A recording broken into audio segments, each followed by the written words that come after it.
It was a blissful morning, and Namgoong was demolishing his soup like a man possessed. He finished it in record time, and then Jiam Chung gave him the stink eye. He asked her what was up with her face, but Jiam Chung had no idea what he was talking about. Namgoong insisted that she open her mind to him and say whatever she had to say. She got riled up and questioned Namgoong why he was doing all of these things, but then he was just sitting there with a confused face. Jiam Chung was pissed when she saw Namgoong completely wasted after breaking his bones instead of taking care of himself. She told him that he shouldn't be so careless, even though he had just recovered, and that there were other people who were worried about him. This dude couldn't be bothered with his body's current state, and told Jiam Chung that he doesn't even have any elixirs since he's been seeing less of them lately. She then asked Namgoong if elixirs are as common as dogs. Namgoong knows that the Mook elixir is expensive, but Jiam Chung is worried about both the cost and the fact that it's hard to find. Namgoong thinks it's ridiculous, since he thought that being rich would make it easy to get the elixir. Jiam Chung knew her words were just bouncing off Namgoong's thick skull. Later, a man was standing by the stairs waiting for a report. Then a creepy dude in a hood handed him a letter from Zhejiang province. The Lord's servant told him that there wasn't much new, but that people from other kingdoms were offering to send him help. The Lord was annoyed, feeling like these people didn't trust him after he'd waited for this moment for 10 years. The hooded man asked the Lord what to do next. The Lord told him to leave it to him and to tell the others to stay out of it. He asked the hooded man if there had been any changes on the family head's side, but he said there was nothing to report. But in the current situation, the hooded man heard that the people had spent a huge sum of money to buy Mook elixir and are now very low on funds. So if it goes on, the family might even go bankrupt. The Lord was pissed that the Namgoongs were trying to cure someone who'd been poisoned for over a decade. He thought Namgoong Hyuk was the weakest link in the family, with his frail body and rare disease known as the 9-yin flow blockage. And because of the disease, Namgoong was born weak compared to a normal person, let alone a martial artist. The Lord was in disbelief after knowing that the Namgoong family were willing to waste their assets in order to save a dying child. Yeah, but because of that, more and more people are starting to support him, which is definitely a plus. The hooded man then added that he had heard some strange rumors about the second Lord lately. The hooded man said that the boy went out and got drunk the other day, even exercising. The Lord told him to ignore the boy and keep an eye on the family head instead. The Lord was suspicious of Namgoong after the hooded man left, thinking he was just putting on an act because he was about to die. Later, we see Namgoong doing pull-ups in his house like a real athlete. As he finishes his workout, Namgoong figures that his body has gotten used to the training as he checks himself and sees that he didn't sustain any injuries. He soon realized that the Mook elixir wasn't strong enough to cure his disease and make him stronger. He needed something more powerful. If he did that, the family fortune would be gone and they might end up poor. It was too bad that his plans were falling apart, and he couldn't even take his pills. As Namgoong prepared to leave the house, he decided to look for more information about their situation, because it seemed like the Namgoong family's status wasn't what it used to be. Namgoong knew he couldn't snoop around the house or people would get suspicious. And then, out of the blue, he thought of the Dark Merchants. These Dark Merchants are an underground group known as the Information Traders of the Dark. There are only a handful of gathering groups to be seen, and there's a limitation to their capabilities, as they work under the government. But for the Dark Merchants, they exhibit no such limitations. To put it simply, the Dark Merchants are capable of sharing any information to anyone, even about the Emperor's deepest and darkest secret, as long as they are paid enough. Later, at someone else's house, a hooligan came running into Hyung's room and informed him about the kid who drank alcohol and got totally wasted. He asked who that kid was, and this man says that it's none other than the only bum in the Namgoong family, Hyuk. He continued, "I saw that kid going in and out of the martial arts storage room, and he started exercising too. I was shocked. The kid could barely lift a chopstick, let alone a sword, but now he's doing all sorts of crazy stuff." Hyung was getting sick of his stories, so he cut him off, but he implied that If we had eaten all the elixirs instead of Hyuk, we would probably be in the top 10 martial masters. He was pissed that Namgoong was getting all the special treatment just because he was the family head's son. He was also annoyed that he had gone through so much change even after getting a little healthier. Hyung didn't care about Namgoong's health and told him to stop making a scene. But this guy was a stubborn mule and kept checking on the kid to see how he was doing. As he was leaving the room, Hyung told him to just observe the kid and not do anything stupid. Later on the sidewalk, Hyuk was on the ground after being bumped into by the man, who didn't even seem to care. Namgoong called the man back, who was getting a little pissed off. The man asked why Namgoong was calling him, and Namgoong told him that he should apologize for running into him instead of walking away. The man insulted Namgoong by asking what he was going to do if he didn't apologize. Namgoong couldn't stand guys like him who have no manners, but he will let him off easy once he apologizes. The man got closer to his face and told him that he'll bring him a death wish, but Namgoong warned the man if he doesn't stop disrespecting him, then he'll make him bleed from his ass. The fight starts with his opponent throwing a huge punch at Namgoong, but in an instant, he was hit in the face without him noticing. After that, another set of punches followed by the first one quickly overwhelmed his face in mere moments. Namgoong made it clear to him that he should have apologized instead of provoking him. As he was being pinned to the ground, Namgoong told him that the people who were being rude to him needed a good talking to. He then turned his back on him and said that he should be more careful in the future. This crazy dude got up and had the nerve to call him a useless bastard, even though he just got his ass kicked. He charged at Namgoong with a short sword, but he kicked him in the stomach so hard he flew into the wall. Namgoong couldn't believe that this supposed Orthodox sect member was attacking him. He wondered if the guy was even really a Namgoong. He said he'd seen it all before, and he wasn't surprised by the betrayals and backstabbing. He'd seen it from both the Orthodox and the evil sects, and he knew it was just part of the game. He told the guy to pick his battles more carefully and not do stupid stuff. Then he raised his bloody face and asked who the hell he was. A kid was buying himself some hot yak in Namgoong territory when Namgoong snatched it out of his hands just as he was about to go look for the dark merchants. He wandered the streets, keeping an eye out for any small entrances that might be hidden around the village. To his surprise, he saw a familiar symbol on the wall of a house. Namgoong was happy to see that the company was still using the same logo after all these years. Inside the shop, a large man was behind the counter, looking glum about how business hadn't been as good this month. At the same time, Namgoong just waltzed into his space and complained about the shop's colorless appearance. The man asked him who he was and how he found out about the place. Namgoong, without a care in the world, he places his hand on the wall as he guessed the secret passage would be around there somehow. He eventually guessed it right, and casually opened the door. The dude behind the counter was freaked out when the random dude just walked in and opened their vault.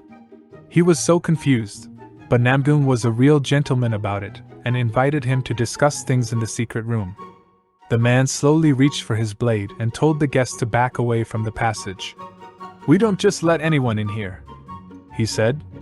I asked him if I was just anyone, and he said no. The man then jumps him as a surprise attack and corrects him, saying he only sees him as a corpse on the ground. But in a split second, Namgoong took care of things the hard way, but at the cost of breaking his wrist. With a beaten-up face, the sales clerk apologized to him. As Namgoong looked around the vault, he asked the sales clerk if all these items were stolen goods. He poked fun at him, saying that they're all bought legitimately. He then turned his head to him, which made the salesman change his words, saying they're actually stolen. The sales clerk inquired of Namgoong what he was searching for, and he replied that he had no interest in the stolen goods at all, but was looking for some information. He then asked what type of information he was seeking. He plopped down in a chair and demanded the sales clerk to fill him in on the last 70 years, including the demonic war. After a while, Namgoong left the place, looking pretty bummed out. Namgoong chatted up the clerk and asked who ended the bloody demonic war. The clerk said it was the great warrior, martial god Cheon Jiam. He wondered if it was the supreme Ha Hoo Young, but the clerk said no way.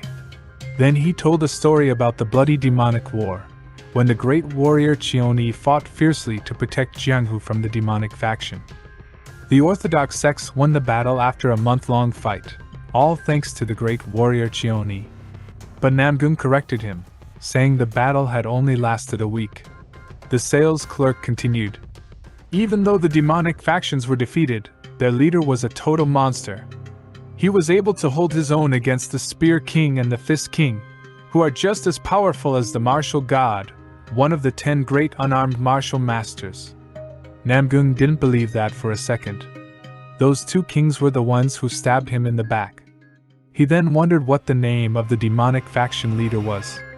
The sales clerk said it was the Heavenly Demon, but Namgoong thought it was the demonic monarch. The clerk says the demonic monarch was a big bad demon, but the 10 great martial artists chopped his head off. Namgoong was curious what his name was, and the clerk said it was Ha Hoo Young, the Heavenly Demon. Namgoong couldn't believe that they'd somehow convinced the 9 great sects and the 5 families to turn on Hoo Young, make Cheoni the hero, and paint him as part of the demonic faction. It was absurd. Not only that, but they also messed with the story. They changed the part where the Fist King and the Spear King ambushed Hoo Young. They took him out of the story and made the almighty demonic monarch a nobody. He wondered why they would do such a thing and manipulate history. Namgoong was so stressed out, he started screaming in agony. He got his act together and started focusing on the most important things first. So, getting back to what they were talking about earlier, Namgoong heard from the shopkeeper that the 5 families have been weaker than the 9 great sects for a long time, and the Namgoong family is the weakest of them all in terms of martial arts ability and funds. Namgoong was sure that the Namgoong family was top dog when the Sword King was around, but the sales clerk told him that was all in the past. After the Sword King died, the family's reputation took a nosedive. The Namgoong family has been spending a lot of money on their 6-second son, who has 9 flow blockage, in the last 10 years. They're basically going broke. It's said that it takes 3 generations for a family to go bankrupt, but the Namgoongs are dying off right now. They still have a lot of influence in Hefei though. Namgoong thought he had hit the jackpot with his family, but he was wrong. He wondered how far the gods would go with their jokes. GM Chung pops up out of nowhere and asks Namgoong where he's been, but he's not feeling chatty. He's got a lot on his mind and is feeling really overwhelmed, so he just asks her to give him some space. Unfortunately, he didn't have time for that because he had to get back to the family head. Back at the Kingdom Palace, the 2 family heads and their sons were waiting for Namgoong's arrival. Namgoong saw his dad and his brother, Namgoong Ryong, standing together. 2 strangers were standing next to them.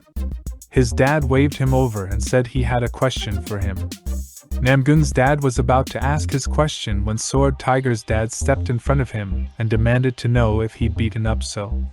Namgoong had no idea who So was, and Sword Tiger's dad yelled at him for being so clueless. Namgoong's father pulled him back and told him not to be so harsh to the kid and listen to what he has to say. The father of the Sword Tiger told him not to spoil his child so much, because it causes him to live recklessly. Namgoong later learns that this man is So's father, and judging from how they called each other, he figures that they're his cousins. As the family head saw Namgoong smile, he wondered if he could still smile after seeing the state So is in. Namgoong thought So's condition wasn't too bad, all things considered. He was alive, after all. So's father asked his son if Hyuk was the one who beat him up, and So nodded. And with that much evidence, So's father had no intentions in prolonging the case after what So had experienced. Namgoong's father asked his son again if he really did beat up So. Namgoong played the victim and told his father that he didn't do such a thing. So was pissed off and thought Namgoong's actions were totally shameless. Namgoong continued acting like a victim and told his father that wouldn't even lay a finger on his cousin. Namgoong's dad bought his son's story and figured So must have just hurt himself in training.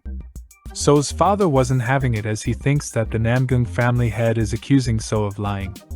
Namgoong's father told the Lord to think about it logically as his son has got a weaker body compared to a normal person and is incapable of even beating his son, a martial artist. The Lord heard that the boy was on the mend and even practicing martial arts. But Namgoong's father insisted that it had only been a month since he woke up from near death. And even if his son could learn martial arts, he wouldn't be a match for So. The Lord then turned to So and asked if he was making it up, but he shook his head no. Then his brother Hyung jumped in to defend him, saying he believed So even though he was young and could be stubborn. Namgoong's dad was giving him the evil eye when his older brother, Ryong, jumped in and said he believed Namgoong too. In this chapter, the two cousins glared at each other as Namgoong was wondering who would win if they fought. But sadly, the potential fight between the two dispersed as the family head told them to break off the commotion. He told them to chill out because they were in the presence of the head of the family. The sword tiger apologized to the Namgoong head for his bad behavior. The head forgave him and told him to be more mindful of his actions in the future. As Ryong sought forgiveness from his father, Namgoong looked at the family head in disappointment after he broke up a good potential fight between his relatives. And at the same time, the family head turned his head to Namgoong and blamed him for causing all the commotion. The Lord grilled the kid one last time, asking him if he was the one who beat up So. The kid denied it again, so Namgoong asked him if he really wanted to know the truth. The family head was getting curious, so he told Namgoong to spill the beans. The tension was mounting as Namgoong slowly revealed the truth. But then, to everyone's surprise, the boy collapsed and vomited blood. The family rushed to help him, and Jium Chung thought that he was finally getting better. But his illness only got worse. Jium Chung held Namgoong close, and he pointed up at the sky. "Look," he said. "A blood rainbow!" Jium Chung was freaking out. "Stop being ridiculous," she said. "Now is not the time for jokes." Namgoong's dad told Jium Chung to take his son home and call a doctor. As they walked away, Namgoong started bleeding again, and this time it was so much blood that it formed a blood rainbow. After that mess, Namgoong's dad turned to his cousin and chewed him out for thinking his son hurt So. So's dad said his son wasn't feeling well either, so they decided to table the discussion for another time. So says that he's okay, but his father faithfully insists that he's not in good condition at all. As they parted with the Namgoong family, So broke into tears and expressed his frustration while he sat in a wheelchair. His father taps his shoulders and assures him that they will shine one day and get their revenge. Later, after Jium Chung and Namgoong walked a mile, he got his axe straight and pushed her out of the way. This made Jium Chung confused, but to her surprise, Namgoong was only putting up an act. Jium Chung was shocked and asked Namgoong why he would do such a thing. Namgoong said that coming up with an excuse was too much trouble, and that he had to save himself from a sticky situation. She slapped Namgoong on the face and thought to herself, "My Majesty is getting weirder and weirder. I wonder if it's because of that high fever he had a month ago." Namgoong snapped at her and told her to bring him a proper sword. Later at the palace, Ryong and his dad were talking about Hyuk's health. Ryong said he was fine, but his dad was suspicious about the coughing up blood. Ryong told him about what Jium Chung said, that Hyuk was faking it. Hyuk's dad couldn't believe his ears. Was his son really the one who beat up Hyuk? He asked Ryan for his thoughts, but he didn't have much to say. Hyuk's dad was worried that his son wouldn't be able to take on So, a trained martial artist. But if what his cousin said was true, then his son must be some kind of genius. Ryong hoped his dad believed him, and his dad did too. Later that day, Namgoong walked into the distant forest alone. He wrapped his wrists in bandages to keep them from breaking. Namgoong pulled out his sword and tried to swing it. It was heavy, but the bandage on his wrist helped steady his bones. He thought of his relatives and knew that he was in no shape to take down even one of them. He didn't want to get cocky just because he overpowered some thugs and a low-level martial artist from the Namgoong family. He knew that he had to focus on succeeding in his frail body and prioritize the task at hand. He then started spinning his sword around like a maniac and sliced through a bunch of leaves for some added flair. Namgoong was training with his sword inside the forest to get his original strength back to 30%, and it caused his heavenly Dark King technique energy to increase by twofold. While Namgoong was busy practicing his skills, he thought that it was worth training it to the point where Namgoong almost died. He continues to harness his skills and cuts 3 of the trees down inside the forest. Namgoong was a bit disappointed since that's all the damage he could do. He thought the reason was his weapon, since his current body was not familiar with its style. Namgoong gets disappointed again when he realizes that the second son of the family doesn't even know how to use a sword. To solve the problem at hand, he intends to create a martial art based on their family's sword techniques that is suitable with his body. He starts with the following technique. 13 flashing thunderbolts. Namgoong casts the technique while he tries to change the properties by making it simpler and faster, gathering all the scattered power into a single powerful strike. While mid-cast, he will be also reducing unnecessary movements as much as possible to make it perfect. The result was a bunch of scattered thunderbolts gathering into a concentrated place behind Namgoong's back, dispersing strong gusts of wind and lightning, destroying some of the trees around the affected area. After the technique, Namgoong's silhouette can be visibly seen. He was happy with the changes he used to make the technique more suitable for his body. The adjustment of the technique reduced its moves from 13 to 3, rendering the name 13 Flashing Thunderbolts useless since it will only be 3 moves. Namgoong decided to call it the Triple Lightning Sword Technique instead. He was confident that it'll only take him half a month to master the technique, so he decided to train more techniques for a longer period. He was prideful, wondering to himself why a supreme lord like him should be concerned with such trivial matters, calling it child's play. But he knows that he needs to do it in order to rise up. At the Namgoong Palace, sunset took over, and Jeom Chung was summoned by her father, who was busy taking care of the funds. After taking care of the matter in his hands, he was finally done. Jeom Chung's father was infuriated, trying to work with insufficient funds to finance things around the palace. But the problem was solved short term. It was a different matter with the long term though. Jeom Chung was worried whether the situation was problematic enough to affect them. But his father reassures him to not worry since he'll take care of matters at hand. Then he invites his daughter for a cup of tea. The reason Jeom Chung was summoned by his father was because of Namgoong. Her father heard that Namgoong became a completely different person, so he asked her daughter what she had noticed. Jeom Chung replied that compared to 1.5 months ago, she noticed Namgoong became a different person, in both body and mind. Her father asked her again if the story of his body's conditioning becoming better was true. Jeom Chung preaches that it was true, and explains that there are still times where Namgoong keeps overexerting his body. Her father was glad and asked her again if Namgoong is eating his elixirs well. Jeom Chung happily told her dad that Namgoong was consuming all the elixirs like a crazed addict. Then she smirked and looked at her dad menacingly, questioning him if that was the reason she was called for. Her father was confused after that question, and Jeom Chung questioned him to make it clear again that the reason she was summoned was because he wanted her to stop spending elixirs as much as they can. His father honestly tells him that it was the reason Jeom Chung was called so that they can stop spending too much on elixirs, but Namgoong's father was too stubborn to allow it, so he advised her of another plan. And that is to make Jeom Chung try to cut down Namgoong's elixirs instead so the family head doesn't know.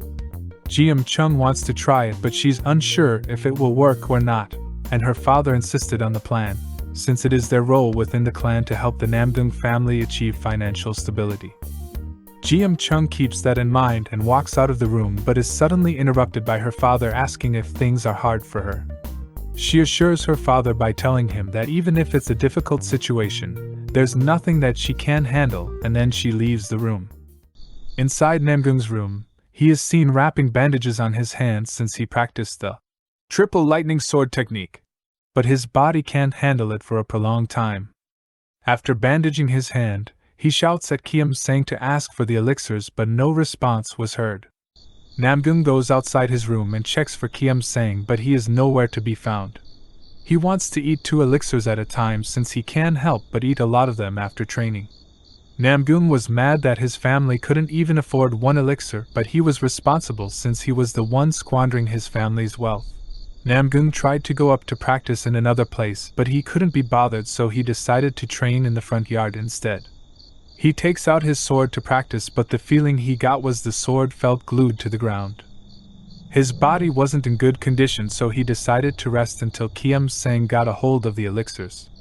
Namgoong goes inside his room and shuts the door while a mysterious hooded man observes him outside. Namgoong noticed his presence while he was inside his room and was curious why his own family was watching him, and thought it must be the family head's doing. He thought that the family head was overly obsessed and in love with his son. Inside the family head's palace, the mysterious hooded man can be seen reporting to the Lord about Namgoong's martial arts. It was nothing impressive and they thought that he was clumsy. The Lord explains that there's only a certain limit he can reach since Namgoong has a blockage in his body. The mysterious hooded man tells the Lord that Namgoong does look healthier, but there's no need for them to be concerned with him. The Lord thought so lost because he was careless. He proceeds to berate So and calls him a fool since his expectations weren't nearly good, unlike So's older brother. The mysterious hooded man inquires if he wants him to keep watch. The Lord tells him to stop since there's no need to continue because they've already learned enough about Namgoong. The Lord stands up from his chair and decides to start on the Namgoong family's downfall. The mysterious hooded man was shocked and told him that it's still too early to make a move, but was retorted by telling him that it's the perfect time for them to make a move and to harvest what they've sowed. The next day, Namgoong was still consistently practicing his technique but with better results. Suddenly, he vomits out blood as a rebound due to overexerting his body. Namgoong slowly loses hope as he realizes that he still has a long way to go before he masters the technique. He stated that he hates hitting against targets that don't fight back, just like the trees.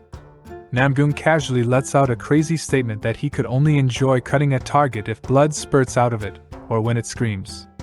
Then he decided to go back since he was bored of defeating trees repeatedly. He gets back to the palace, and he is met with an angry GM Chung, who was looking for him all this time since he was nowhere to be found. Namgoong gets angry and tells her to bring double the amount of elixirs that they have, but she tells him that now is not the time since something terrible has happened. Namgoong crosses his arms and is infuriated since something terrible is always happening at their household. GM Chung tells her that the elders assembled for a meeting earlier, and some rumors spread about their family head might lose his position. Namgoong could care less since it's not about him in the first place. His response made GM Chung dumbfounded. He explains that life is full of ups and downs and the least thing that they should worry about is their family head's position. GM Chung made it clear to him that the family head is his father, and the cause of the situation is because of Namgoong, who has used up all of the family wealth just so his father can buy the elixirs that Namgoong wanted. She tells him if the family head is demoted, then elixirs will no longer be available to Namgoong. He gets convinced by her words, and GM Chung questioned him if he understood the severity of the situation. Namgoong immediately runs to prevent the situation from worsening, but GM Chung tells him that he's going the wrong way. At the meeting of the elders, they're currently teaming up on the Namgoong's family head since it cost them 10 million gold just to treat Namgoong. It will cause their Namgoong family to go bankrupt due to the massive spending. The family head explains that everything happened because he just wanted to cure his own son, Namgoong Hyuk. The great elder, Namgoong Hyuk, tells him to stop being stubborn since he might lose his position at this rate if he doesn't give up on his son. The family had no choice, and decided to give up his position on being the family head. The great elder was shocked hearing this statement, while the cunning one smirked secretly. The family head explains that he has no right to be in the position if he can't even take care of his own son. While Namgoong was still lost around the palace, the meeting is currently in havoc due to the family head's questionable statements. He tells the elders if he can save his son, he will gladly give up his position as the family head, but in hopes of letting him continue to give treatment to his son. The cunning elder, the Lord, or rather Sword Tiger's father, calls him a coward, mocking him by stating that he's running away from his responsibilities. The family head questions him on what he should do. The Lord explains that he has to get into details about the ongoing corruption in their family for the past years, even if it means getting the law enforcement involved. The other elders intervened and told him that it was a bit too much and insulting since the family head was devoted to the Namgoong family his whole life. The cunning elder snapped and states that he's only doing this because of the family head squandering their family's wealth for other reasons besides the treatment of his son. The elders were shocked and asked him if he has the evidence, and the cunning elder affirmed. He loudly proclaimed that his son, who was frail and sick, was currently training in martial arts, while also going around drinking alcohol from different places. The elders were shocked after hearing his statement, since they know that Namgoong's body isn't able to train any martial arts. The elders thought that the money they were funding for went to Namgoong's alcoholism instead of his treatment. The cunning elder pressures the family head and questions him if there are more purposes where the money went to. The family head was about to speak, but it was suddenly interrupted by someone opening the door. The meeting was abruptly halted and the elders looked at him, the OG, pimp, gangsta, Namgoong Hyuk. His father questions him why he is in the presence of the elders, since he's not in a place where Namgoong should be right now. The cunning elder tells the family head to stop, since it's better to hear the real thing from the center of all the problems. Namgoong mocked him back, saying it was a pleasure to let him speak up, making him feel so touched that he could cry. The cunning elder puts him on the spot and questions him if his 9-in flow blockage was already cured. Namgoong explains that the disease isn't fully cured, but he feels a lot better now. He states that if he continues to eat more elixirs, he would recover even more faster, leading to better progression in his martial arts. The elders couldn't believe what they're hearing. They're hearing this statement from a kid who was just sick and frail a few months ago. The cunning elder was quote-unquote glad for him since he was better. He requests Namgoong to stop further eating the elixirs since they could have created a squad of elite martial artists within their family. So he asks Namgoong to let the family have the elixirs instead. Namgoong refuses, telling them that it's a waste, since even if the other martial artists consume the elixirs, it won't even compare to his progression. The cunning elder tells him to stop being cocky just because he started to train in martial arts. Namgoong boldly asked him if he wanted him to participate in a duel. The cunning elder was jaw-dropped from his fearless statement, and questions if he was for real. Namgoong asks the elders if they want them to confirm themselves if the elixir wasn't wasted. The cunning elder inquired on who he wants as an opponent.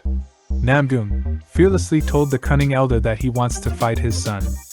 I repeat, Namgoong fearlessly told the cunning elder that he wants to fight his son. The elder was shocked. LOL. This is all for part 2 of the manhwa. If you've enjoyed, like, comment, and subscribe. Have a good day, y'all, and peace.